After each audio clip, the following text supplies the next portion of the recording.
and I am so excited to have this next coach here, a WNBA champion, WNBA Coach of the Year, doing a great job in my hometown, Chi-Town. So I'm more than elated to have our next coach for our last session to take us home, Coach James Wade of the Chicago Sky. Clap your hands for him.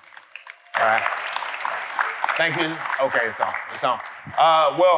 If everybody follows the WNBA, they've probably seen that we've had a lot of turnarounds. So no more Candace Parker, no more Courtney Vandersloot. So the thing I want to talk about today is because we had so much turnaround, is how you implement an offense, especially to complement the players that you have.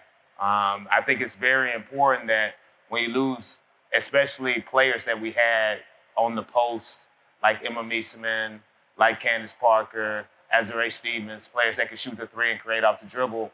And now we've added Elizabeth Williams, Isabel Harrison, players that like to get to the paint and play in the paint. I think it's important that we change the offense to complement them. Even though I have, my system and we've had a top 2 offense in the league every year since I've been there, I think it's really, really important that the offense is for the players to express themselves, especially when it comes to playing together. All right. If I can have you, I can show you guys right now. So the WNBA is, can I have a point guard, 2 wings, and 2 post players? Okay. And I have the point guard right here. We'll get right to it. Give me a wing right there. And give me a post here, guard there, and a post here. All right. So what's really important is in the WNBA, 50 to 60% of the shots are going to be missed. All right. I think the leading team in the history of the league was the Chicago Sky, and I want to say 2020. During the bubble season, we shot a league high, I want to say 49%. So no team has ever shot 50%. So that means that a lot of your shots are going to be off rebounds. And so a lot of our stuff is in transition or secondary offense where we're pushing the ball up the floor. And it's really important. This is a really important part of our game because the WNBA is so fast that you want to attack in 3-on-2, 4-on-3, 5-on-4 situations where the teams are not set. And the fact that we do have a 3-second defensive key, it actually helps us out a lot. If you take out IQ, it's 4 types of bigs and 4 types of guards, okay? It's a guard that can run, a guard that can't run, or a guard that's fast, a guard that's not fast, a guard that can shoot, and a guard that can't shoot, all right? And same thing with the bigs. It's a big that can run, a big that can't run, a big that can shoot, and a big that can't shoot. And so I'm going to use the UCLA motion, for example, of how we would build an offense around the players that complement the things that we do. So let's bring it back a little bit, all right? And let's say that you're a big so you're very important. The big that gets out on the break is very important. Let's say that you're a big that can run, but you can't shoot. So you would go down, you would rim run as much as possible. So this is very important. And we would run the floor. So the guards would run to the corners. Now what's very important to us is there's 2 things in offense that doesn't take talent. It's screening and spacing, okay? And that's 2 things that we concentrate on from the first day that we always get into camp.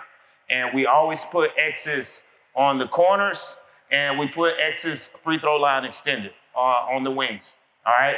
And because our spacing for step-ups are so important, we also put X's at the top of the slot. So we actually have 6 X's.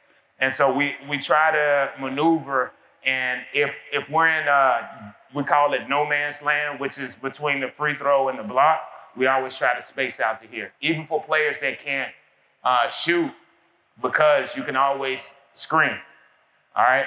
And so what we would actually look to do is, let's say we pass the ball here, and let's say you go into a handoff, and you come up just this simple, okay? And you go here, boom, you come up to the wing, right here, pass it, UCLA. Okay, UCLA right here. So you come up UCLA, as you would come up, stay right there. You would rub off this player right here, and then you would just go into a pick and roll action. All right. And some of the actions, they're very simple. You can either clear out. If she's a good runner or she gets out of screens well. But if your point guard's a good shooter, you can just stay on the block, and after you can center it, and she can come and get you. Okay? All right? And this is what we call two-side action, because she would come off this screen, and after you would flare her. You would flare her at the same time, so she would have space to penetrate, or she could have two sides of the floor to play on. So run that really quick.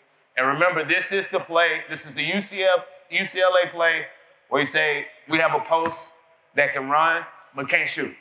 Okay? Okay, go ahead. Get it back, get to the X, throw it.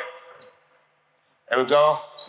Hold on, so wait a minute. So it's really important that these two actions are at the same time, because we don't have the 3 seconds, and everybody's always screaming, help, help, help, because we don't have the 3 seconds. So what that means is our players, they tend to want to stay out of the 3 seconds so they don't help as much. So it's really important that the flare happens at the same time as this screen, because we have a lot of players that can get downhill, play one-on-one, so you have no help and you can penetrate, or you can play to this side, and if you don't have help on this side and it's a screen, you can either slip the screen and get layups. Okay? So that's what we like to do when we call two-side actions, but also we try to exploit the fact that we can't help 3 seconds. So come back again. Now let's say we have a post that can run and can shoot. So what's really important is you would run the floor, but you would get out. So you would get out the weak side, all right, and you would come up. We would do the same thing. So you would pass it, okay, get to the X, pass it again, just stay. You pass it right here, okay? Now, we're in a really good action. Every time that the ball, when we're playing, this is something that we do in Chicago, but we try to promote our everybody going to the corners. I know sometimes you have guards that have the ball and they don't want to pass it because it's a post they can't handle the ball. But that's fine. All right, so what we do is we just do a dribble handoff. So it's 2 ways you can run screen action. So you can either run it with the guard, so give the ball to the guard, and let's say you set a screen. Okay, you go off that screen and you try to attack. This is a traditional screen, okay? Pass the ball here.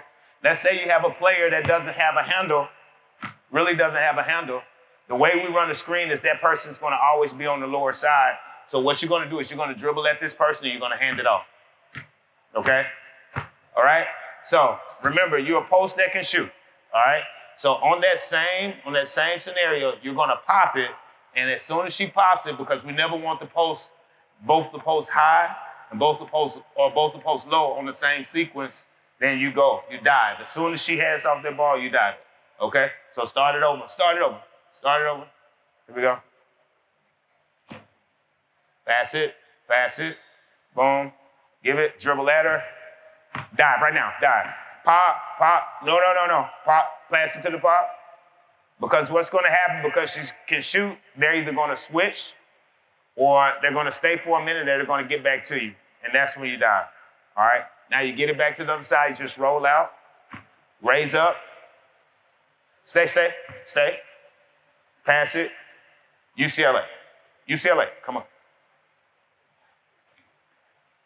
And it's the same action, same spacing. All right, so run that again. So you've seen one with a post that can run and can't shoot, or a post that can run and can shoot. All right, so run that right now. Go pass it, here. Dive down, pop, get to the other side, raise up.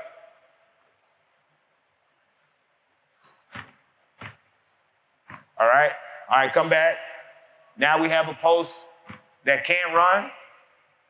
All right, so you're gonna come up here. So if you have 2 posts that can't run, So we're gonna do the same. We're gonna do the same action. So we will put you in screens so the floor can stay spread. So that means nobody's rim running. And so what you would do is you would go into a handoff and you would go into a screen. Go into a screen. And so you would pass it here, hand off,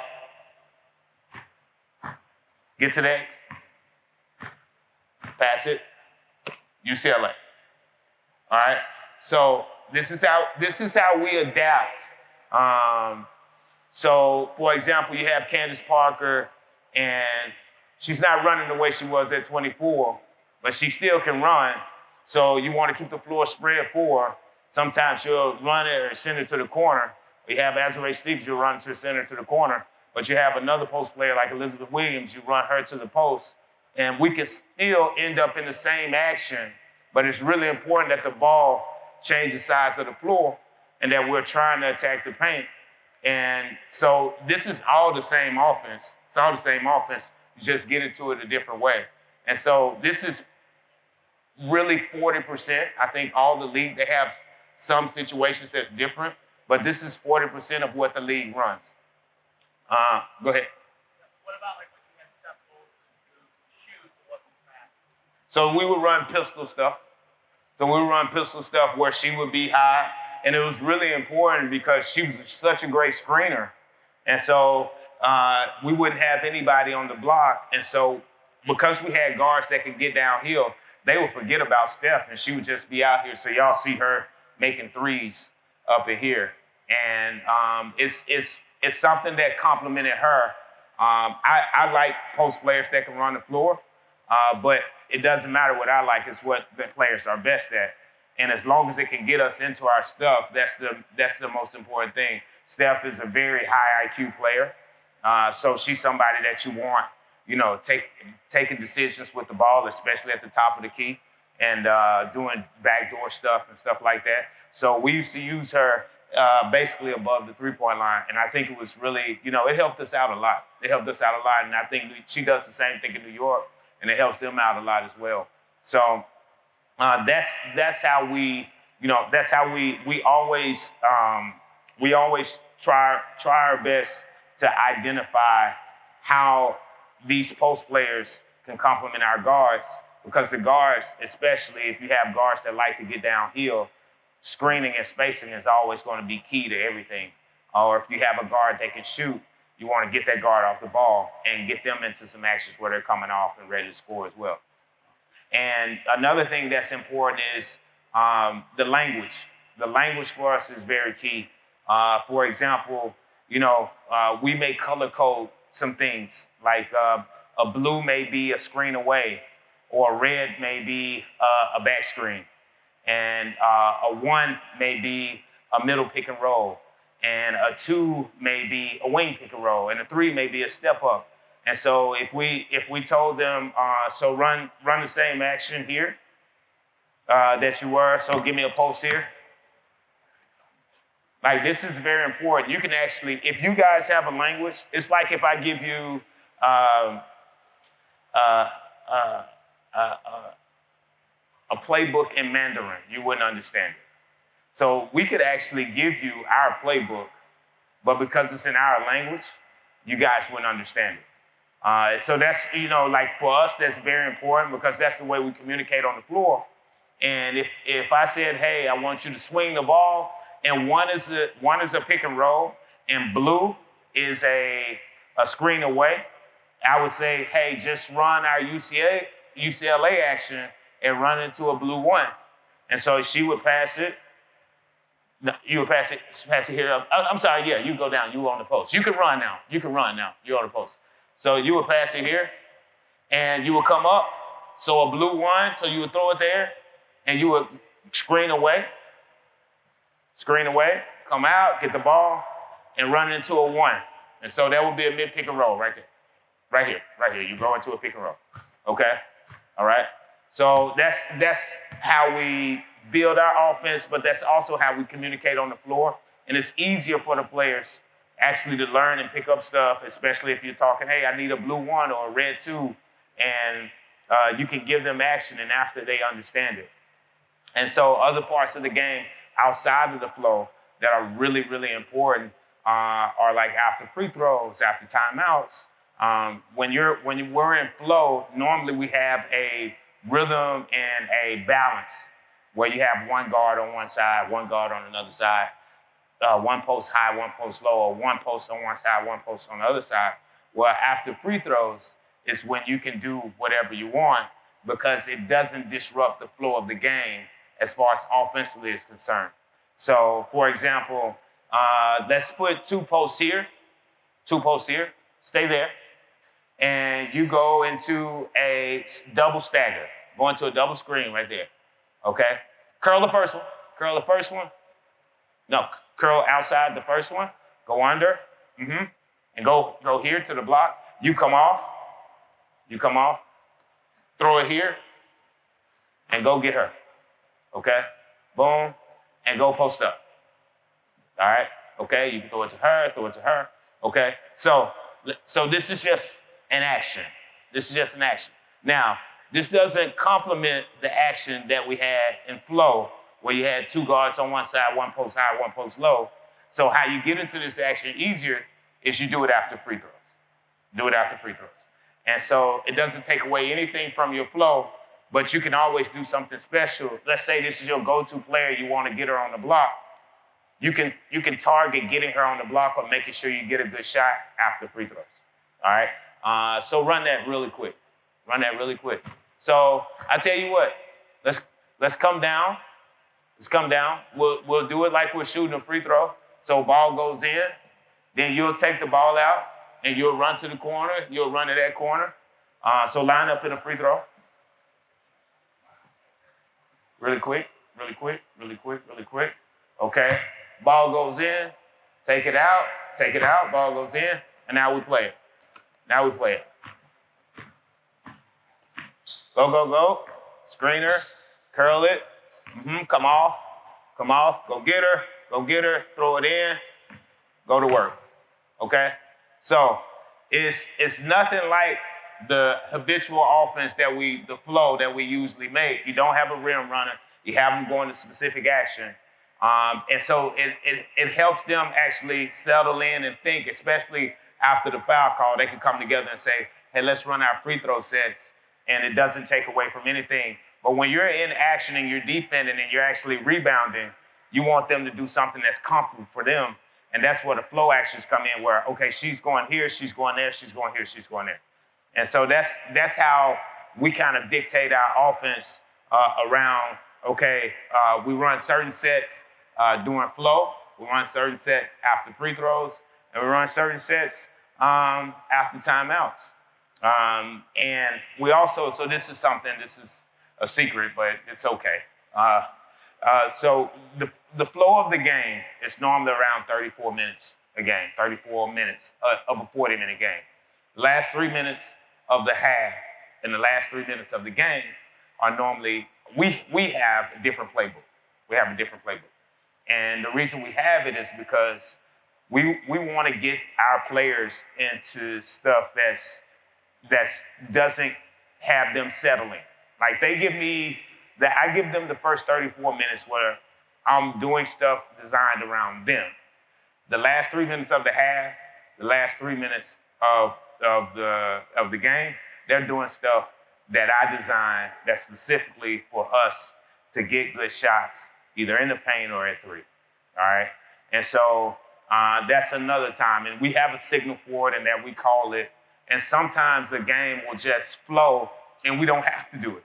You know, like sometimes we don't have to do it. But when the game is getting kind of up and down and we feel like we want to control the tempo, we'll say, okay, we'll go to this part of our playbook.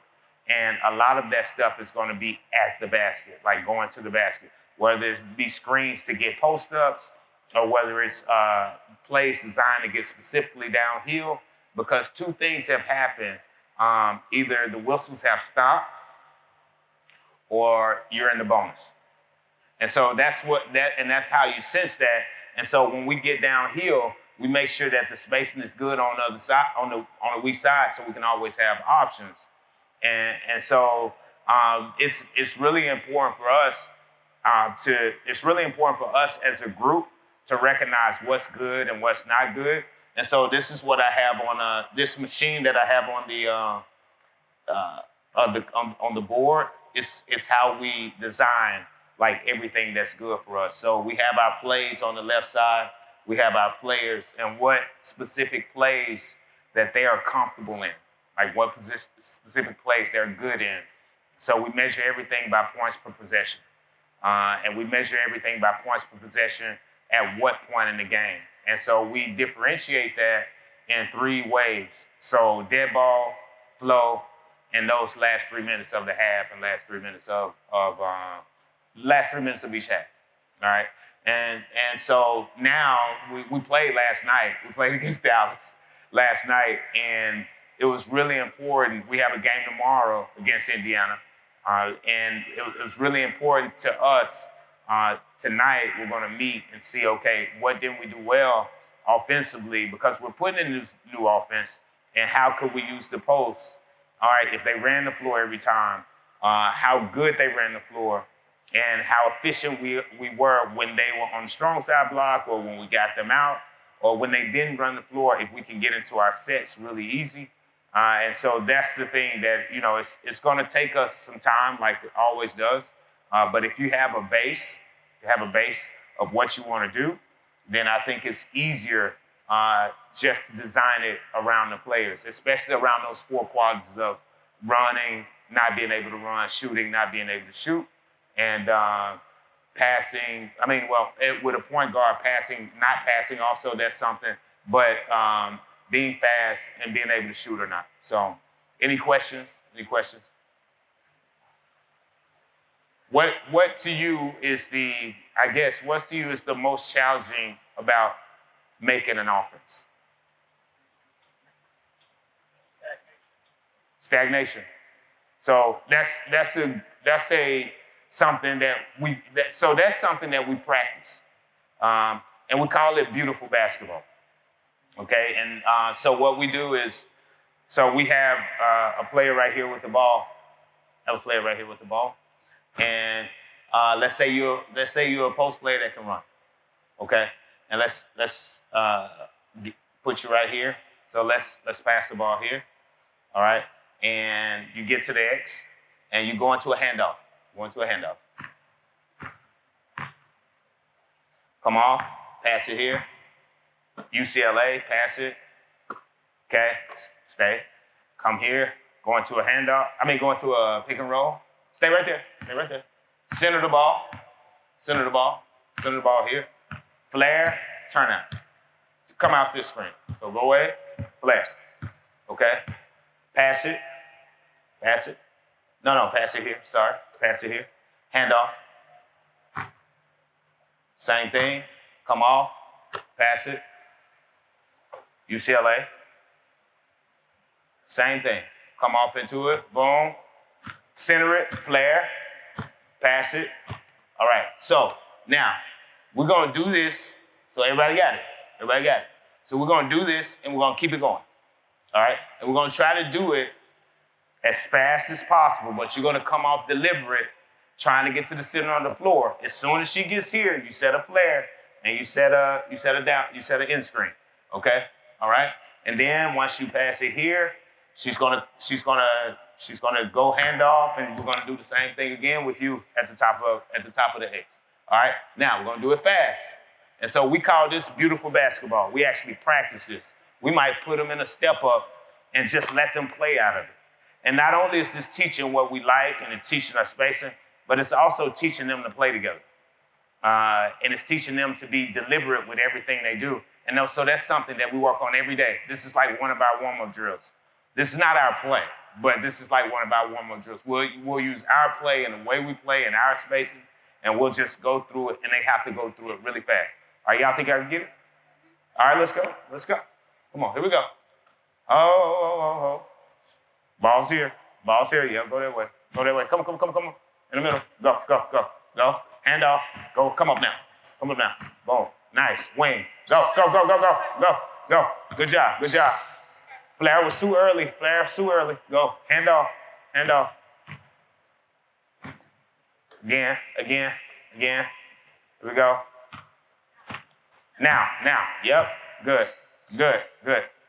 So just like this is something we'll do, and the players will get a kick out of it. Then they'll break the play and go baseline, and you'll have someone drift into the corner. But we call it beautiful basketball because when they're doing it and they're in unison, it looks really, it's a beautiful offense to see. And you can just imagine the best athletes in the world running through this stuff and getting downhill and passing it and just going through our offense. And so it's something that has to be repped every day. And it keeps them from being stagnant. Because sometimes you can do this without bodies, and it looks nice, and then when you put the bodies on the floor, it gets stagnant again. So we rep this in the morning, and then so we practice against the guys, and they know what we're doing, so they try to stop us, of course. And so we always, have counters to it. So we might say, hey, do this and do it too, because the guys are stopping the one, And so that's a way to keep us from being stagnant. And so we try our best to always try to do everything at a flow and intensity that's something that can't be matched. Anything else? I can go all day. When you adjust new players coming in, like how do you scout them for some of the things they do well and kind of adjust to your offense? How do you deal with that? So he said for those who can't hear, he said when we bring in new players, how do we scout them and adjust to the things that they do well? And it's just like that. So so let's say we have a player. And she's here, like a player that we've had that can handle the ball, a post that can handle the ball, and that can pass the ball. We'll probably do stuff where they bring up the ball and the floor spread, and they'll go in the handoffs. Okay, they'll go in the handoffs. And they'll play out of it, and they'll go screen down after, and we'll get them isolations like that, all right? So if that's a player that can't, we'll just make them run the floor and try to get into the same actions. So we're basically going to do the same actions, but that's going to promote their strengths. My thing is all the spacing, speed, and screening, and we still going to do all that stuff.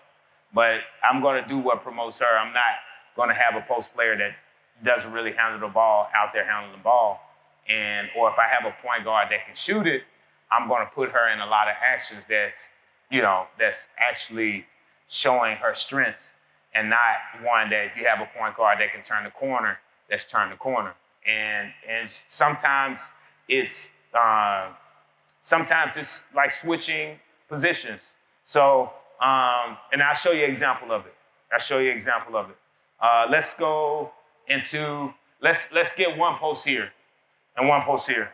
And let's get the guards here.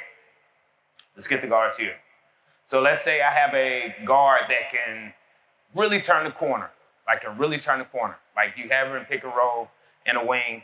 And so you have a floppy. We call this a floppy. It's one of the oldest WNBA plays. And so you'll be right here, okay? And so what you guys will do, you'll cross, come off these two side screens. Yeah. Now you pass it here. And so you'll circle under, and you'll circle under and go that way, and you'll come into a pick and roll, and you give her space, you get to the X, and you'll go into a pick and roll.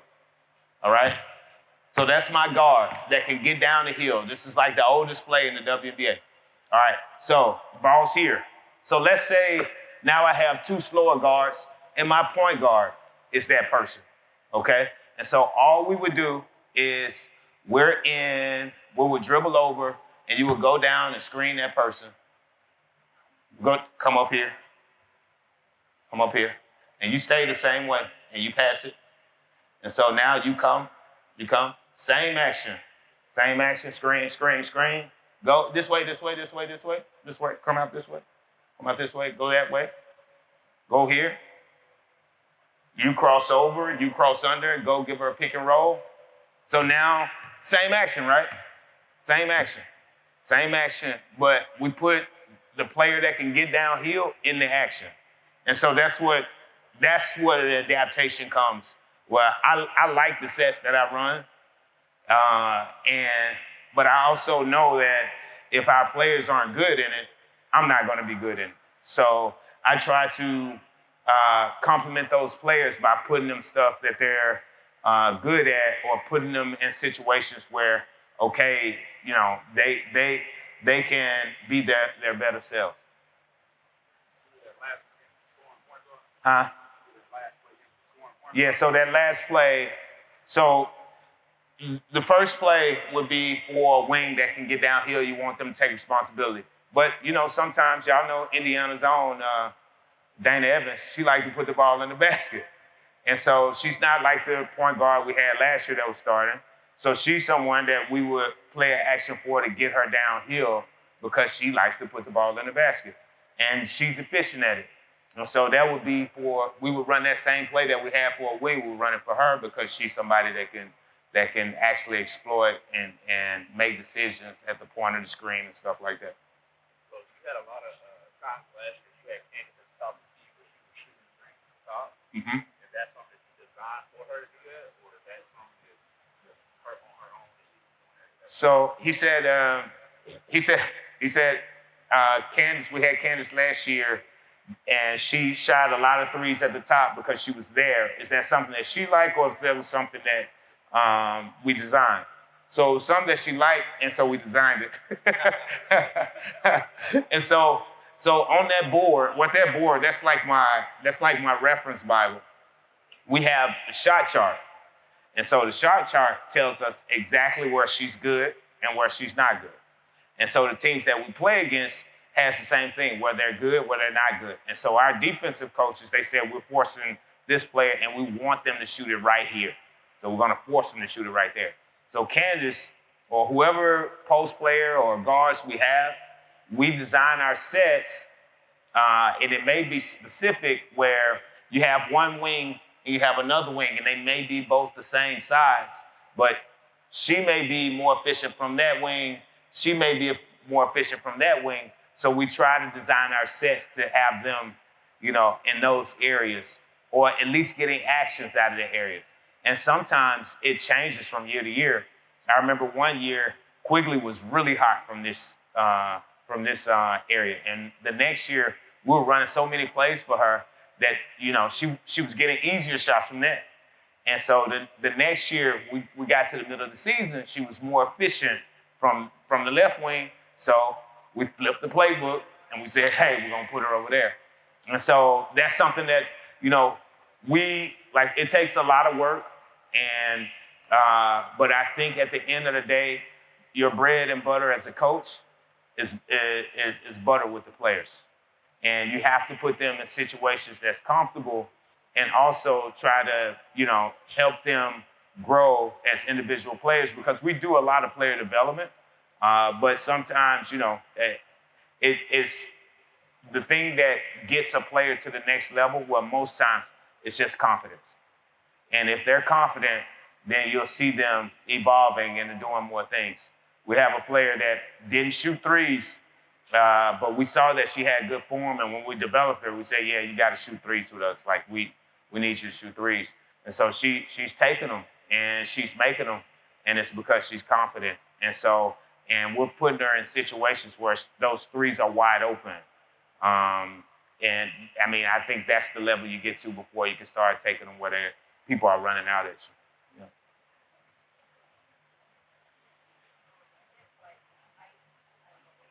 Against the ice.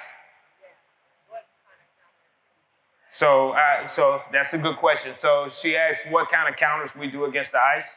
So here we go right here. So let's have a player right here, and let's put you in a white. Let's put you in a white, and you're going to defend on it. Got any more? Come on. Yeah, give me one more play. You put on the white. So you're gonna come and let's say you defend right here, and let's put you in help side defense, and you're a guard. So you're gonna ice means we're isolating her to one side of the floor. So we're not gonna let her get to the other side of the floor. So when she calls pick and roll, you go off your player, and that means you're putting her in a box, okay? And so how we combat that, there's a few different ways that we combat it. I remember when I first got in the league, we used to roll that player and rise the other one and pass it out. But now, what we do is we dribble away, and we just pass it out. Just pass it out. And you stay there because it's going to be really slow. And sometimes you have a pre-rotation because that player can shoot. So this is how we used to get Stephanie Dolson, like, at the beginning of every game. We used to put Vandersloot with the ball, and they would ice us. And so Vandersloot, because she was so good at throwing that lob pass or that pocket pass, she was just engaged this big, and you stay there at the three. No, you guarding her. Yeah, you guarded her.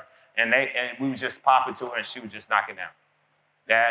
That's our way. But let's say that's a player that can't shoot. That's a player that can't shoot. So you have this big that's guarding a point guard. And so what we would do, because sometimes that's hard to get that dive because it's too much of a pass and help always comes from, we'd get the ball to this player. And so what we would do is we would either pass it or go into a handoff. No, so you guarding her. You guarding her. So now the ball's in the middle of the floor, you go back and guard her, go into a handoff. And so you will recover. You recover. And you will recover back to here. And it's so much separation now because that player wasn't guarding her. So you turn this player that can't shoot into a screener, and now they're chasing. So she gets the ball out. It was 2-on-1 on that side. She throws the ball here. She goes into a handoff. She's recovering to her. She goes into a handoff, and now it's 2-on-1, and it's even more separation. So that player that can't shoot, now after the handoff, they're diving to the basket. So that's how we combat it. But the answer is always in the ball reversal. The ball reversal. The reason is because that's what the ice is trying to get you to stop doing, the ball reversal. You know, so because as soon as you get it out of this, it's 4-on-3. It's 4-on-3, and it's 4-on-3 chasing. So that's how we combat the ice, and that's how I see that it works. That's how I've seen that it works. Yeah. What about face guarding the best shooters? I see face guard stuff. I've seen them do it to Allie. How do you combat the face guard? Oh man, you're gonna have me go into my box. Okay, so face guarding. We do a lot of misdirection stuff. So you're gonna face guard her, and let's go down to the corner, and let's give you the ball. Okay. So we'll have a post here, and you defend. Can I get you have two more? Yeah. Yeah, two more. White and we'll make you guys post. Okay? So we always have one post high, one post low. One post high, one post low. So let's say, who's on offense? Okay, you're on offense, so you're here. All right, you're low. Let's say she can't come off of this screen. So you can't come off this screen because she's just not letting you have it. So now you would deliberately go into the screen, and as soon as you get to the point of the screen, you would go the other way. And so now she's screened. So we always do misdirection stuff where, okay, she goes, and then you have another guard go over the top. So to clear that space, and Allie would come off. Or we would have Allie come off, go off, come off the screen, come off the screen, come off the screen.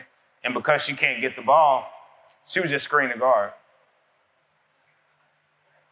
And so now it's a switch, but now this player that was low, you would just come in and flare. Keep it, come in and flare her, yep. So now you have weaker defense on her because she was just guarding somebody else and she wasn't face guarding, and you stay up, the screen is just a fake screen. It's just to get her to the other side of the floor. And so you accomplish two things. If you go, the ball crosses the floor, either under the basket or over the top, and this is the player that you're trying to play for, and nothing stops moving. So let's run that. First, you're gonna take her up, and then you're gonna go under. Take it to the point of the screen, but make sure she gets to the level of her, and then you're gonna go under, all right? And I want you to deliver the ball to her, okay? All right, go ahead, go into the screen. Here, Here, boom. Right there, you come off, okay? Pass it to her. Now, that's a shot, okay? Same thing, do the same thing. Now I want you to come off, and I want you to set up a screen, but it's like a slip. You slip out of it, and then you come and flare her on the high side, okay? Let's go, here we go. So you're chasing, face guard her. Here we go, come. Boom, okay? Flare, all right? So still, same thing.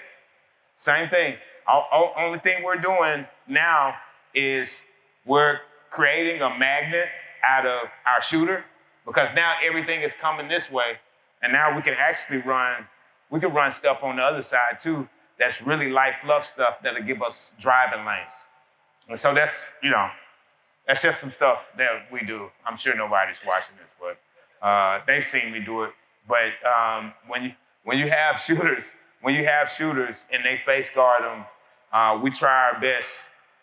We try our best to actually use them sometimes as something that we're playing to, and sometimes as a decoy, because we can actually do that stuff where we have this person come off and we know that they're following, and that person receives a back screen after, and they're wide open because everybody's paying attention to our shooter. So yeah, that's yeah.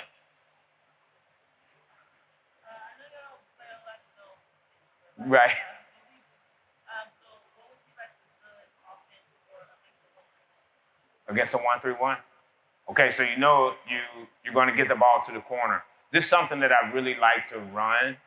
I guess not, So, and let's put a guard here, and let's put a post player there, and everybody can be on the same color because I don't think we have enough players, but it's fine. So you can turn. I just want 5. Give me 5 on.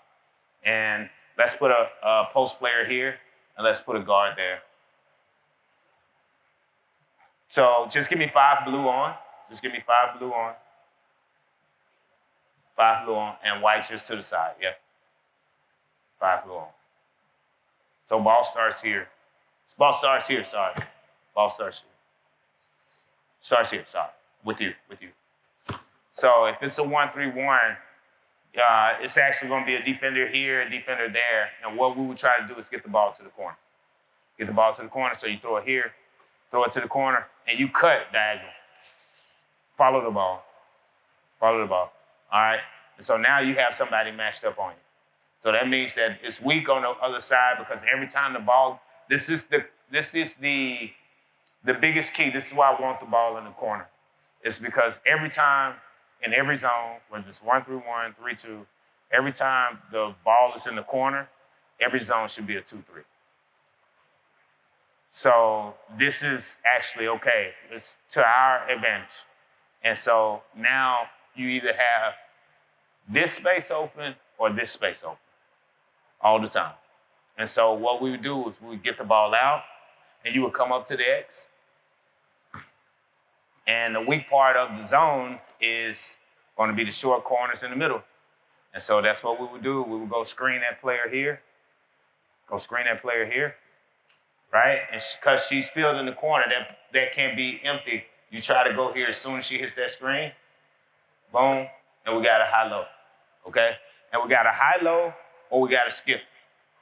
The high-low, we got to skip. So that's one play. Let me get you another. All right. Let's set up with, if we're in a 1-3-1, let's set up with a guard here and 2 posts, post here, post there, 2 guards in the wing. Okay? And this is a play that we ran when I was coaching overseas, where it's hard because they're in the 1-3-1, it's hard for them to match up with the elbows, always. Even if you're in the 2-3, it's just hard. And so if it was a 2-3, you would still not center it because you want one of those spaces to be open. Because you guys don't have a 3 seconds, somebody's going to always be in the paint because they're supposed to be there. All right? And so what you would do is you would be at an angle and you would make this person step out.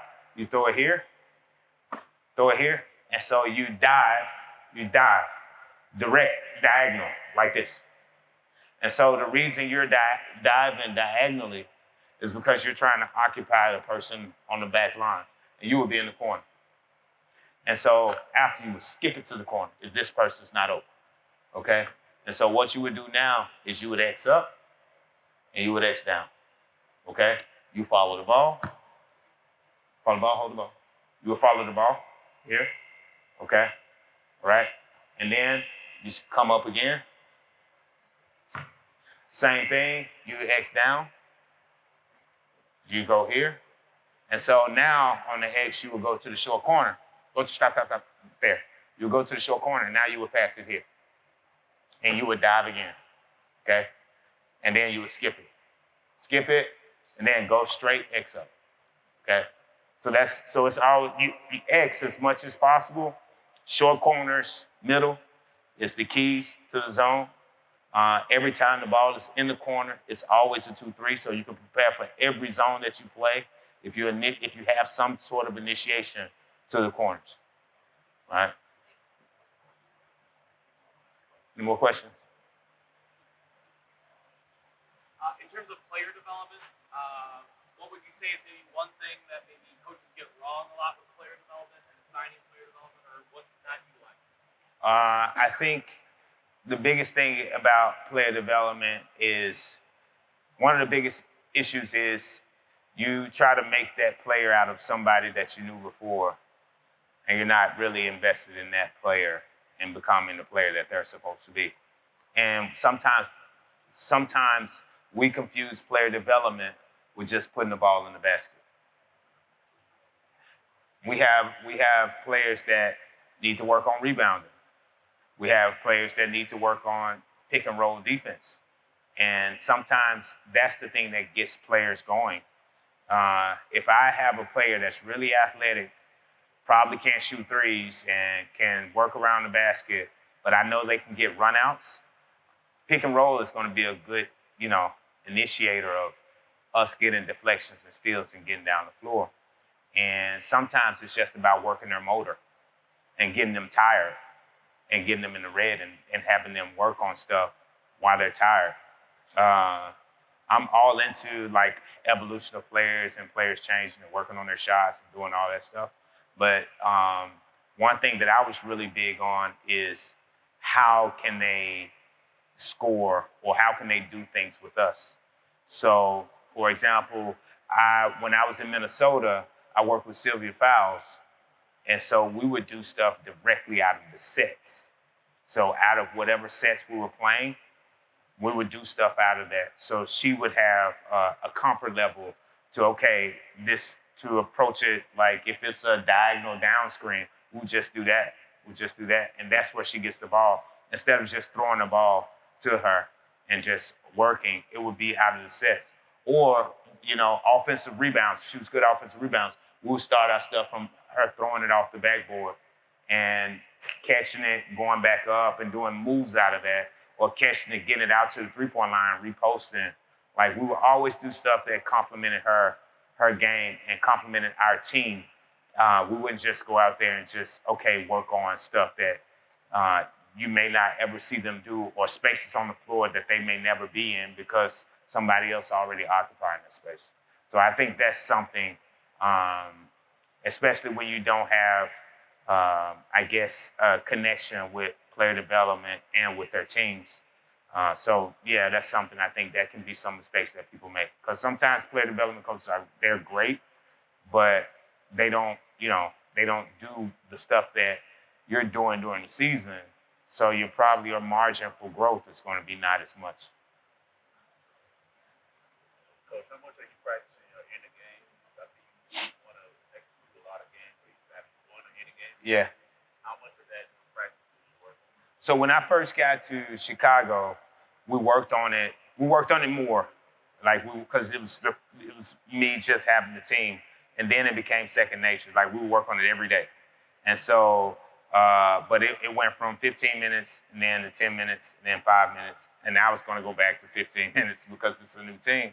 But we would always end the practice with end of game stuff because that's when they're the most tired, and that's when it is at the end of a game, So we would draw up stuff and we would have them play against the guys, and it was good because we would draw up stuff, and it was stuff that the team wouldn't know. And so we will see how it works, and then we'll look at the video and diagnose things that were good, the spacing, the timing of the screens and stuff like that. So it's basically at the end of practice, like we would do it like 10 minutes. And some stuff, like I remember in 2019, because our team was so good, or 2020, I would just draw it up there. And sometimes it worked that one time, it won't work anymore. But it depends on who you're playing. So we have a video coordinator that does that stuff, and he breaks down where their players are weak, or where they receive screens and where teams have scored on them. And so we try to break that down too. Okay, if somebody is not good at defending flare screens, then we know that that's something that we can have in our back pocket, and we'll work on it for 5 minutes at practice the day before the game, then work on it again at shoot around, and then we'll see if it works in the game. Or time and score. We ain't scoring. We got to pull this out now, So that's what we'll do. But that's basically our offense in a nutshell. Flow, dead ball situations, because the floor can be unbalanced. Our language is very important. Like, the language is very important, especially when you're, because we scout everything. Everybody scouts everything. And after that, it's end of game. End of game. So right now we're in a phase right now where we're doing the beautiful basketball stuff, just so they can get a semblance of what we're doing, and everybody's understanding the language because it's all new to them. Yeah. More questions? More questions? Go ahead. Out of bounds plays? Yeah, so I have some. So this is something that's really simple for us. Give me a post player. No, guard here. I'm sorry, guard here. Guard here. And give me post here, and a guard here. So sometimes we have a guard that's in the action, and they may not do anything. So we may just have them just run around for no reason, just so to get people to look. So let's just say you just ran here, and you do it before. So before I give the ball, you just take out running and just do anything, and just end up over there. Okay, so I have the ball, and I'm calling timeout, just running, and just boom, and it means nothing at all. And then they give the ball. And so after we would cross our post players, cross under, and I can give you this because everybody knows we run this play.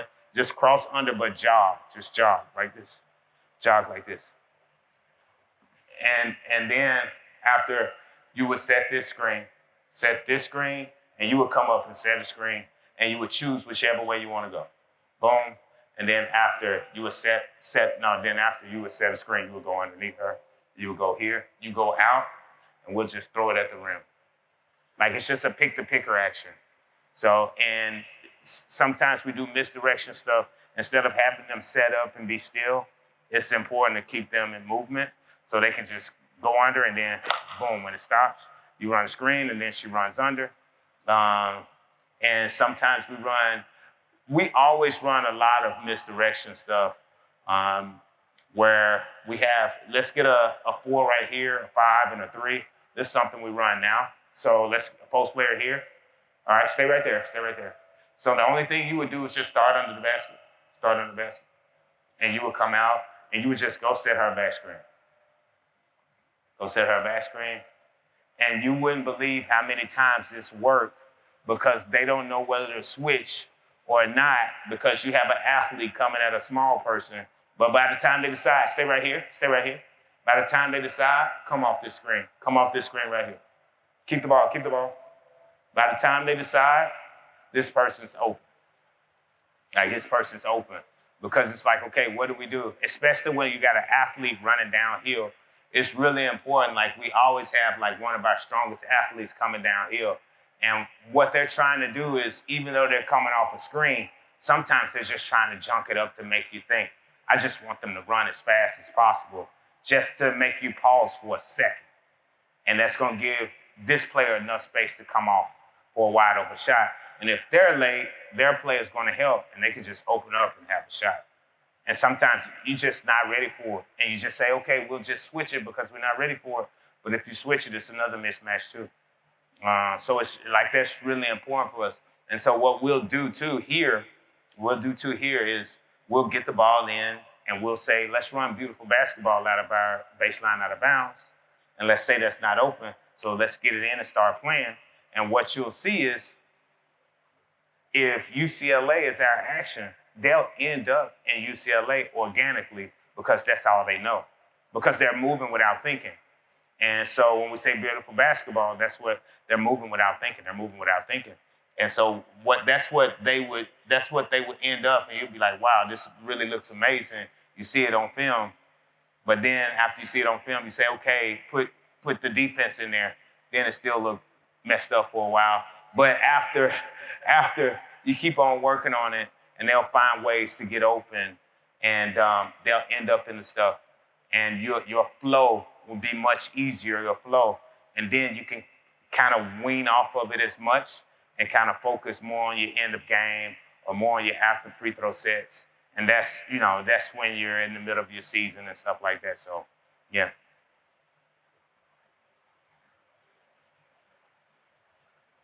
Well, any other questions?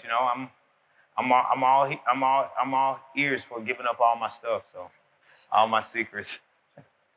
No, I think it's important. I think if you remember one thing, I think the bridge between you and the players is very important in how you adapt to them, and not lose any semblance of who you are as a coach, because who you are as a coach is the reason that you're coaching, and so you don't have to lose it. You don't have to lose it just because you don't have a player that can shoot threes like Steph Curry, or just because you don't have a player that can dunk like Shaq. You can still be who you are and just adapt and end up in the same stuff that you want to run. It's just that it's just going to take some tweaking. That's it.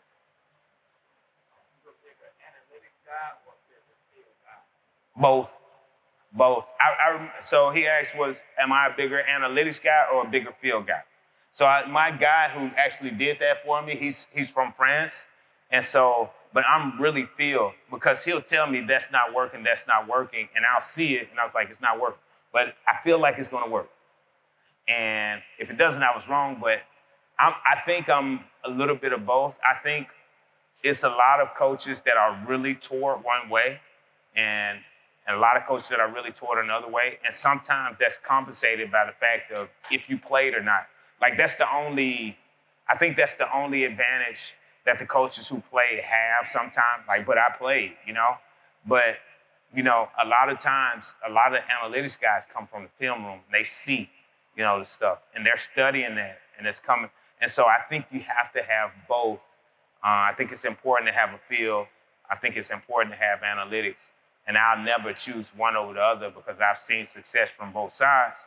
But a lot of it has to do with, even if it's analytics or even if it's feel, what are the players going to buy into? What are they going to decide? Okay, he's telling me this. I get this. Because I've had stuff where I told our players, and I've had analytics, and I've had a good feel about it. It's like, nah, I'm not trusting that. But I had another coach that said it, one of my coaches, and they like, okay, we got you, And I'm like, that's what I said, But so that's the way it works sometimes. So a lot of times it's about just buy-in. And if you have the data, if they do it good enough, it's going to work.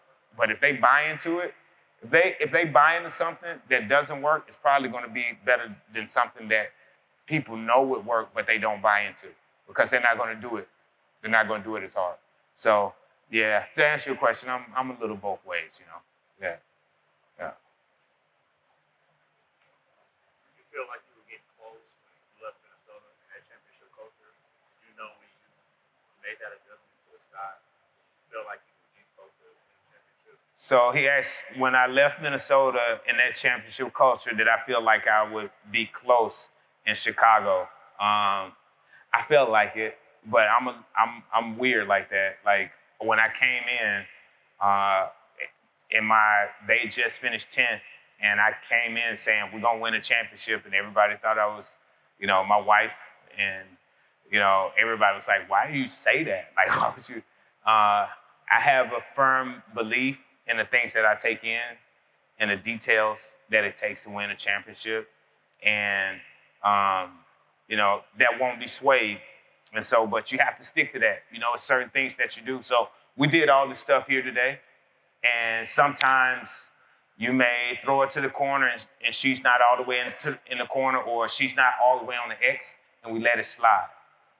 We get to the other side and we're like, oh, but it didn't work. But it's just those little details. And so that's one thing that I saw. It's like, okay, we have to be very detail oriented, and I'm very intentional when I come into work of what's going to make us win a championship, and I'm not going to let it slide. And so if you hold them to that standard, sometimes you'll weed out the ones that the culture's not good for, and they may be super talented. But once you win, you know what it takes to win. It's just on you of how bad you want to win. Because if you want to win, then you're going to do whatever it takes. And for me, I felt like we were going to do whatever it takes. And I feel the same way this year. We're going to do whatever it takes to win. And so if I have to coach every little detail for us to get it right, I need it to look beautiful, just like beautiful basketball, offensively and defensively. Hey, thank you guys for having me. It was really an honor. I hope you got some stuff from the Flow offense and how we think and how the WNBA moves. And hopefully I'll see you guys this summer sometime. All right. Clap your hands for Coach Wade and Maryville basketball. Maryville girls basketball. And a few alums that showed up.